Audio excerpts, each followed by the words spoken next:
Bienvenue dans mon émission. Vous écoutez Chill. L'art du chill, c'est le podcast où on prend le temps de vivre pour être heureux. Je suis Nobadino, expert en chill. Je vous partage ma philosophie de vie pratique. Le chill, c'est ressentir et apprécier la vie dans tous ses aspects et dans toute sa splendeur. Ici, on gagne du temps en prenant du bon temps. Bon chill.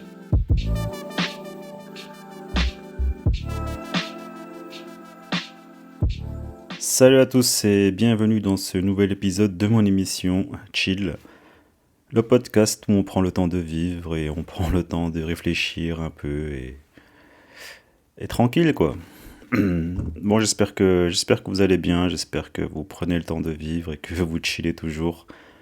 C'est un peu le but ici, c'est un peu le leitmotiv de chill, malgré les difficultés de la vie, malgré le monde qui paraît dégueulasse.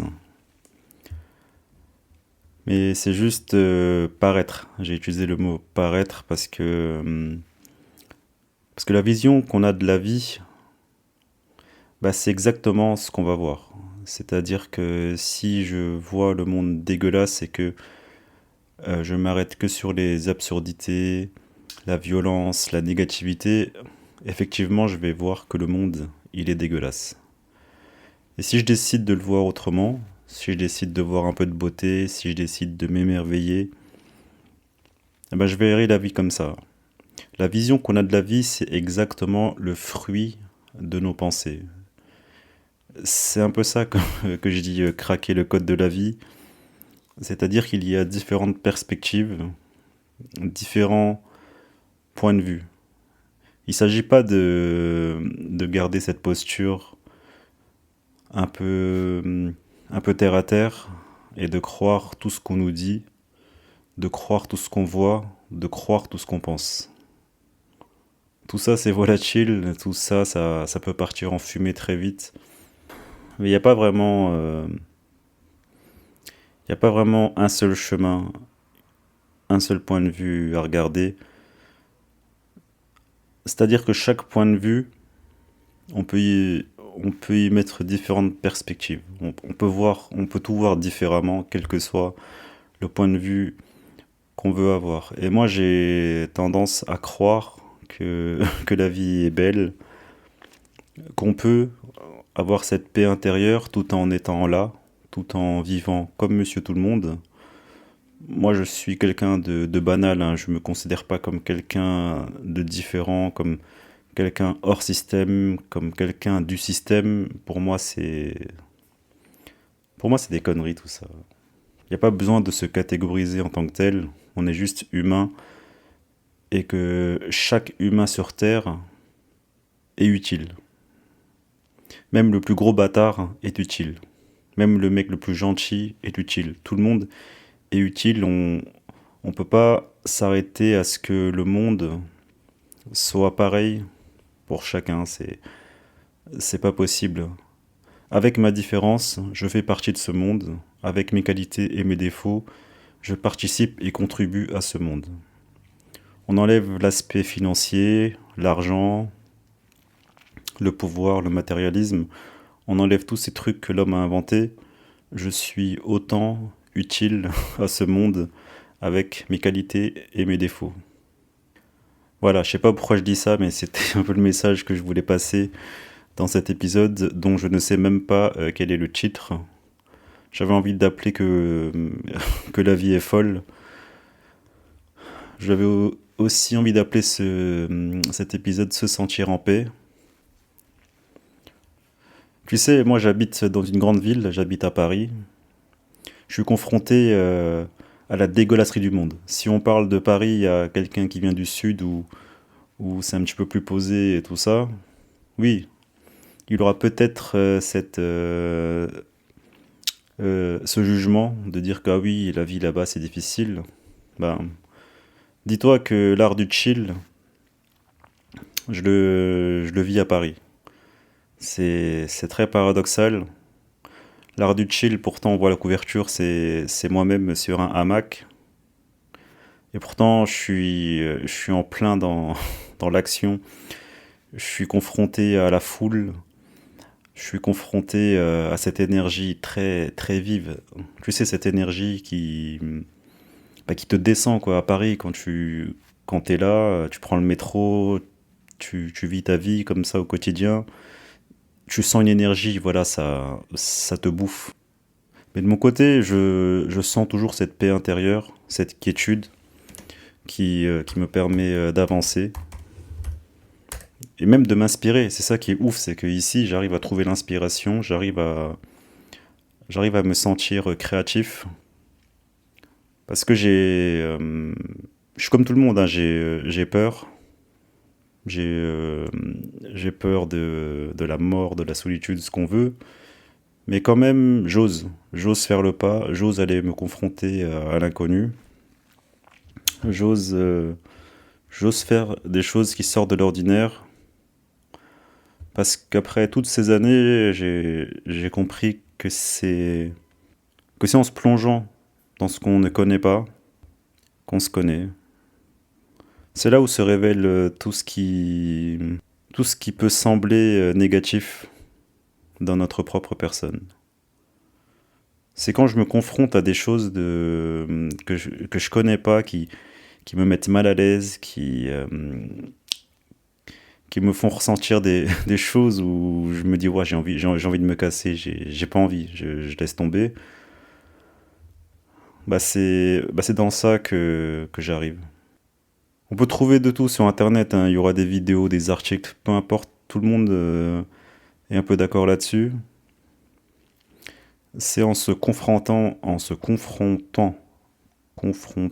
à l'inconnu, qu'on qu'on arrive un tant soit peu à se connaître, à savoir ce qu'on ne veut pas et à savoir ce qu'on veut. Si on aspire à une vie où on évite les échecs, où on évite l'inconnu, croyez-moi, la vie de toute manière va se débrouiller pour vous foutre dans l'inconnu. Et ça passera par des émotions, ça passera par des sentiments, ça passera par une boule au ventre, un truc, on ne sait pas pourquoi on se sent mal, un vide intérieur. C'est juste un message de l'existence pour te dire, mec ou meuf, là il faut suivre le flow. Si, Après, il n'y a pas de mal. On connaît tous ces moments un jour ou un autre de vide intérieur. Il faut juste les vivre. Il n'y a même pas à changer, il n'y a pas à devenir une meilleure personne, il n'y a pas à essayer de trouver des solutions pour sortir de ces moments où on se sent un peu vide. Il faut l'affronter et puis tant pis. Tant pis, c'est ça le jeu de la vie. On peut rien y faire. Mais si on résiste, bah c'est là que ça nous fait mal. Et quand on résiste, c'est lorsqu'on essaye de s'échapper de ce vide. Lorsqu'on essaye de se débarrasser de ce mal-être. Mais se débarrasser implique de trouver une solution. Ça implique tout un schéma, tout un projet derrière, en réalité. Et c'est contre-productif. Si on essaye de se débarrasser de son mal-être, bah c'est là où le mal-être il va perdurer. Parce qu'on est humain, on ne peut pas trouver des solutions pour faire disparaître un mal-être. Le mal-être, il faut l'affronter, il faut le vivre à fond. C'est comme ça qu'on ressort plus fort. C'est comme ça qu'on acquiert la force d'esprit, la force physique, la force mentale pour s'en sortir. Il n'y a pas d'autre choix que de le vivre, quoi. Plus on essaye de trouver des solutions, plus on se sent mal. À un moment, il faut s'arrêter et se dire vas-y, ok, j'accepte le truc. C'est comme ça qu'est né mon concept du chill, l'art du chill. C'est que dans ma vie, j'ai beaucoup vécu ces moments de vide intérieur et, et ça fait mal, ouais, ça fait mal, ça fait souffrir, ça. Mais j'ai compris après toutes ces années que c'était nécessaire. C'était nécessaire à mon développement et à ce que je comprenne que il n'y a pas de bien sans mal, il n'y a pas de bonheur sans malheur. C'est toujours les mêmes extrêmes, les mêmes excès dont on a besoin pour grandir. C'est inéluctable. et je pense que je me répète beaucoup, mais ça m'a tellement marqué dans ma vie, ces moments de souffrance, que j'ai compris que j'en avais besoin. Comment tu peux dire que tu es heureux si t'as jamais souffert? Et tout le monde a souffert. Tout le monde souffre. Et tout le monde peut être heureux. Si t'as souffert, c'est que t'es capable d'être heureux. Et c'est ça un peu le message. Mais bon, chacun a son chemin, chacun suit son chemin, chacun prend le chemin qu'il pense être bon pour lui. Chacun donne son sens à sa vie et puis ainsi va la vie. À la fin, on chill et puis c'est tout. Mais ouais, pour en revenir à l'épisode que je voulais appeler que la vie est folle ou se sentir en paix, parfois j'ai l'impression que en nous il y a une sorte d'impulsion, de volonté divine qui nous dirige plus ou moins vers un chemin, mais on garde quand même les commandes. On garde les commandes, mais on ne contrôle pas. C'est là où est toute la différence. On peut garder les commandes dans le sens où tout ce qui nous arrive, on peut choisir comment on va le vivre. S'il nous arrive des trucs mauvais, on a les commandes dans le sens où à toi d'accepter qu'est-ce que tu en fais de cette situation que tu n'aimes pas, qu'est-ce que tu fais de cette situation où tu te sens mal à l'aise. Tu fuis ou tu le vis. C'est ça les commandes. Mais tu ne peux pas contrôler tout ce qui va t'arriver, ça c'est pas possible. Tu n'as aucun contrôle sur les situations extérieures, sur les interactions que tu auras avec les gens extérieurs. Tu ne peux pas le contrôler. Tu marches dans la rue, tu te fais tabasser, j'en sais rien, tu te fais renverser. Bah écoute, c'est la faute à pas de chance, ça devait arriver. Qu'est-ce que tu en fais? Les commandes, c'est que ça. Il n'y a pas d'autre chose que tu puisses faire à part accepter ou refuser les émotions qui en découlent. Il y a une sorte d'effet papillon dans la vie, comme si t'es confronté à des choix, parce que la vie c'est que des choix. Hein. À partir du moment où on se lève le matin, tu fais un choix. Tu ne fais que des choix. Mais il faut se dire que il n'y a aucun mauvais choix, il n'y a aucun bon choix. Dans chaque choix, tu auras encore d'autres choix. C'est comme en informatique, l'arborescence. En fait, je sais même pas si ça se dit, mais bon, je pense que tu as compris le truc. Dans chaque choix, il y aura d'autres choix, d'autres choix, d'autres choix. C'est infini. Et dans chaque choix, ben, tu apprendras quelque chose, ou soit tu réussiras quelque chose, soit tu perdras quelque chose, soit tu échoueras.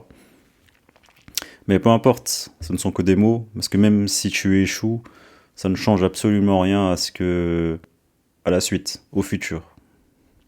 C'est juste toi-même, encore une fois, qui, est, qui a cette capacité de, de voir autrement, de donner une perspective différente à ce qui t'arrive.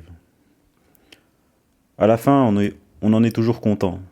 On en est toujours content. Moi, par exemple, l'effet papillon, enfin le plus récent, c'est lorsque je travaillais dans une entreprise, dans une banque, et je me sentais pas bien, tout simplement parce que ça me saoulait. J'étais pas fait pour ça. Je pense que j'ai assez donné dans le travail classique. Mais depuis toujours, j'avais toujours ce sentiment que j'étais destiné à autre chose. Mais sans pour autant dire que oui, j'ai un destin, je dois être ci, être ça. Non, non, mais j'avais d'autres aspirations. Voilà. J'avais d'autres aspirations à faire autre chose. Je n'ai rien contre le travail. Le travail, ça fait partie de l'homme. Le facteur travail, il est obligatoire pour, euh, pour évoluer. Ça fait partie de nous, mais c'est juste que dans notre société, c'est plus quelque chose que je conçois comme un truc sain. Pour ma part, hein. Je parle vraiment que pour moi. On a aussi besoin de gens qui bossent et qui aiment ça, il n'y a aucun problème. Mais comme on a une personnalité différente, comme on est tous différents avec nos qualités et nos défauts, forcément ça va pas plaire à tout le monde. La façon, la manière dont on travaille à notre époque. Mais voilà, je travaillais, j'en avais marre. Mais comme je ne me connaissais pas vraiment, bah, je savais pas ce que je voulais. Quand on se connaît pas, on a du mal à savoir ce qu'on veut. C'est pour ça qu'il y a des gens, ils tournent en rond, ils éprouvent ce vide, ce mal-être, parce qu'ils ne savent pas ce qu'ils veulent. Mais si on se connaît un petit peu, si on ose affronter nos peurs, si on ose faire cette introspection pour comprendre un peu qui nous sommes, pourquoi nous agissons ainsi, pourquoi nous nous comportons... Putain, j'ai du mal. Pourquoi on se comporte ainsi, c'est là que la lumière apparaît, c'est là que les messages apparaissent.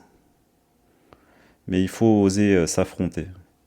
Et enfin bref, je me sentais mal dans cette entreprise, et là, à un moment, j'étais confronté à un choix. On me proposait d'avoir un poste à responsabilité, mais il fallait que je déménage, ou soit on me proposait une rupture conventionnelle. Comme ça, la solution elle paraissait évidente, mais à l'époque, comme je me connaissais pas, je ne savais pas ce que je voulais. Je me suis dit, ok, j'ai une rupture conventionnelle, mais qu'est-ce que je fais? Qu'est-ce que je fais? Ou sinon, j'accepte le poste à responsabilité, et je déménage, et je m'embourbe de nouveau dans une vie que je n'aimais pas forcément. Bon, après réflexion, c'est allé vite quand même, j'ai plutôt choisi la rupture conventionnelle, avec l'impulsion d'un ami. Parfois, il y a des réponses qui viennent de gens, d'amis, d'inconnus, je sais pas, et qui t'inspirent. Je dis pas qu'ils ont la réponse, mais ça peut peut-être titiller quelque chose en toi pour te dire, ah oui, il a peut-être raison. Putain, c'est peut-être ça. Si ça titille un truc, eh ben, mets-y un peu de conscience et réfléchis. Ça peut peut-être te mener quelque part. Et lorsqu'il m'a fait un petit topo sur la rupture, parce qu'en vrai, il me connaissait un petit peu, il savait que j'aspirais à une vie un peu plus libre, à une vie créative, artistique. Bah, ça m'a tout de suite parlé. Et là, j'ai eu ma réponse. Je me suis dit, attends, mais pourquoi je veux m'entêter à aller bosser juste parce que j'ai peur de manquer d'argent, juste parce que j'ai peur du regard des autres, juste parce que j'ai peur qu'on me juge. Juste par peur, j'avais quand même mis de côté dans ma tête l'idée de reprendre un boulot à responsabilité. Et là, c'était un moment de lucidité. Je me suis dit, mais non, en fait, il faut que j'arrête tout ça. C'est pas moi. Enfin, si, c'était moi quand je travaillais, mais je voulais faire autre chose. À ce moment-là, il me paraissait évident que je devais arrêter toutes ces conneries et que je devais choisir une rupture conventionnelle. Et c'est là où je veux en revenir avec cet effet papillon. Bah, aujourd'hui, c'est un choix que je ne regrette pas parce que ça m'a permis de me connaître mieux, de savoir ce dont j'ai pas envie et de savoir ce dont j'ai envie. Aujourd'hui, eh bien, je vis de petits boulots, je galère financièrement, c'est vraiment la merde. J'ai des dettes, j'ai un appartement à crédit sur le dos, mais je me sens en paix. Je me sens quiet. Je me sens calme à l'intérieur. Parce que j'ai trouvé ce qui m'animait, j'ai trouvé ce que je voulais faire. Et tout prend du sens. Tout prend du sens quand on se dirige vers un chemin qu'on ne connaît pas. Parce que je sens l'inspiration. Je sens que un chemin où j'écris, où je parle derrière un micro. C'est difficile en vrai, hein, de parler tout seul comme ça derrière un micro. Mais je me sens inspiré quand je le fais, et quand je le fais, le temps n'a plus de notion pour moi. J'ai même pas l'impression que c'est moi qui parle en réalité quand je me concentre et que je mets un peu de conscience là maintenant. Quand je parle, j'ai l'impression que c'est pas moi, que c'est une autre personne qui a pris le relais. Et je combats un peu cette absurdité de la vie en m'exprimant. Et ça me soigne aussi, comme je l'avais dit une fois. Ça me soigne de parler derrière un micro, ça me fait du bien. Et je le fais avant tout pour moi. Et c'est la première fois de ma vie où j'ai enfin trouvé un sens. Ce sens que j'ai trouvé, il peut paraître absurde ou complètement con aux yeux des autres. Mais c'est mon sens à moi. C'est ce que je veux donner comme sens à ma vie. Et du coup, le reste me paraît moins important.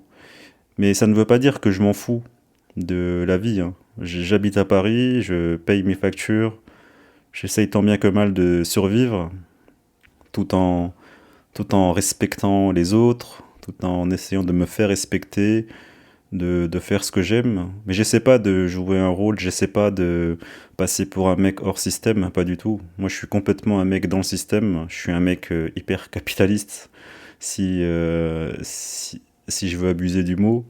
Je suis comme tout le monde. Je commande sur Amazon, je mange du fast-food, mais rien n'est incompatible. Je me mets pas dans une case, je suis monsieur tout le monde. C'est juste que dans cette merde, dans tout ce brouhaha de cette vie parisienne, cette vie fatigante, bah, j'arrive quand même à ressentir une paix intérieure. Et j'exprime mes sentiments comme tout le monde. Parfois je suis en colère, parfois ça me saoule. Parfois, je suis heureux. Parfois, je suis ci, je suis ça. En fait, je suis tout. Je peux être tout. Je ne suis pas quelqu'un qu'on peut mettre dans une case. Parce que, en vrai, je peux me reconnaître à travers tout le monde. Je suis capable de parler à n'importe qui, quelles que soient ses vérités, quelles que soient ses opinions politiques ou peu importe. Peu importe, c'est pas ça le plus important. Le plus important, c'est avoir cette ouverture d'esprit pour accepter les opinions des autres. Il n'y a rien d'autre. Si tu fais ce travail, eh ben, déjà, euh, tu peux déjà te rapprocher un peu de cette paix intérieure. Il n'y a pas besoin de... Enfin, pour ma part, hein, il n'y a pas eu besoin de faire de méditation, de yoga, tous ces trucs ésotériques, tous ces trucs spirituels. Il y a juste besoin de vivre sa vie comme bon nous semble. Et parfois de vivre dans l'inconscience. Je pense que ce qui m'a amené là, c'est parce que j'ai vécu pendant plus de 30 ans dans l'inconscience, que j'ai été ballotté à gauche à droite par mes fausses croyances ou vraies croyances, on s'en fout, que j'ai été influencé par la publicité, par le capitalisme, par la politique, je sais pas, on s'en fout en fait. Que j'ai vécu dans l'inconscience, c'est qu'aujourd'hui je me sens un peu plus conscient des choses. Mais voilà, c'est juste pour dire, expliquer cet effet papillon. C'est vrai que parfois je vais dans tous les sens, mais c'est pour expliquer cet effet papillon des choix euh, qu'on peut avoir à faire dans la vie. Et à un moment, il faut s'écouter, il faut écouter cette petite voix. Et quand bien même on n'écoute pas cette petite voix, ben, on sera toujours face à d'autres choix qui à un moment nous amènera à la personne qu'on a envie d'être. Mais c'est temporaire tout ça. Aujourd'hui, je fais un podcast, aujourd'hui, j'ai envie d'écrire un livre, mais dans quelques années, je voudrais faire autre chose. Il y aura encore cette petite voix qui va intervenir, qui va me dire hop, hop, hop, on peut faire autre chose maintenant. Peut-être qu'il y aura une situation, un événement extérieur qui va me pousser à faire autre chose, et du coup, tout ce que je veux faire maintenant disparaîtra dans les méandres de l'existence pour ne jamais en ressortir. C'est ça un peu l'histoire de la vie qui est absurde, qui est complexe, mais en même temps qui est simple quand on s'y penche un peu, mais qui peut nous bouffer, hein. C'est juste incroyable. Mais quand on en sort, voilà, il y a cette paix intérieure, et quelles que soient les choses qu'on vit, qu'elles soient difficiles ou non, eh ben on est là, on est toujours debout, on est toujours prêt à affronter les choses. Alors que paradoxalement, je le dis toujours que la vie c'est pas un combat. La vie, faut être là, présent, et tu commandes ce que tu veux, tu acceptes ou tu refuses, on s'en fout. La vie, t'inquiète pas qu'elle te fera bouger, mais il faut pas croire qu'on contrôle les choses. Donc cette paix intérieure, cet art du chill que je prône, on peut le faire partout. Je pense que je suis vraiment l'exemple de, du chiller qui est dans le lieu le plus dégueulasse pour chiller. Mais ça montre que j'y arrive. Même si la vie est difficile parfois, bah, je trouve toujours des moments pour adoucir mon cœur. trouver un peu de joie, un peu de bonheur dans des petits trucs simples, tout comme jouer avec le chat le matin, tout comme entendre miauler le chat le matin, ça me remplit de bonheur parce que c'est simple. Il demande juste de la bouffe, mais ça me fait plaisir de lui donner. Et c'est dans ces petits trucs que je trouve un peu de plaisir, en faisant du vélo, en faisant des marches. Ça permet de, ça permet de s'échapper, ça permet d'être bien avec soi-même, et ça te prépare à ce qui va arriver. Ouais, parce que le truc, c'est qu'on ne sait pas ce qui va arriver. On ne sait pas. Donc ça ne te sert à rien de prévoir, ça ne sert à rien de se projeter. On ne sait pas. Quand tu regardes un peu en arrière, toute ta vie, est-ce qu'à un moment, sérieusement, tout ce que tu as prévu s'est passé comme tu avais prévu? Peut-être oui, tu vas dire que oui, ça s'est passé comme ça, oui, et cette fois-là, ça s'est passé comme ça, ok. Mais c'est du hasard, c'est pas du hasard. On n'en sait rien en vrai. On n'en sait rien. Ouais, à un moment, il faut se dire qu'en fait, on ne sait absolument rien. On ne sait absolument rien. Et que, et que toi, t'es juste à marcher avec un plateau. Et que tout ce qu'il y a sur ton plateau, c'est même pas toi qui choisis. T'as envie de choisir un morceau de gâteau au chocolat, une pizza, j'en sais rien, c'est pas toi qui choisis. On va te foutre de la soupe, des gâteaux, on n'en sait rien. Toi, tu prends ou tu prends pas. C'est un peu comme ça que je vois la vie. Mais ma vision n'est pas celle de quelqu'un qui s'en fout, hein. Je me répète. Je pense que pour s'en sortir dans la vie, il faut la prendre vraiment comme elle est, quoi. Et se dire que ce qu'on vit, c'est complètement absurde. Qu'il faut pas prendre pour argent comptant tout ce qu'on nous dit, parce que c'est absurde. Si on regarde un peu les événements, les informations qu'on nous sert, si on regarde un peu en profondeur, tout est absurde, que ce soit de l'économie, de la politique, la santé, tout est absurde. Il faut juste en rire. Moi, parfois, quand je regarde avec profondeur un peu les informations, mais c'est complètement absurde. Mais c'est un théâtre, ce truc, c'est pas possible. J'ai envie de te dire, mieux vaut en rire, mieux vaut avoir un fou rire sur ça et se dire, putain, mais c'est pas possible comment on vit, mais on est des êtres dégueulasses, on est fous, on est fous, on est tous fous. Mais pourtant, on se prend tellement au sérieux. Tu vois, les gens, ils sont tellement sérieux, mais c'est pas possible. Mais je l'ai été aussi. Je l'ai été aussi, je blâme personne, je ne juge personne. J'ai été aussi cette personne qui prenait tout au sérieux. Quand je voyais le président à la télé, tout ça, je dis, oh putain, ce qu'il dit, c'est...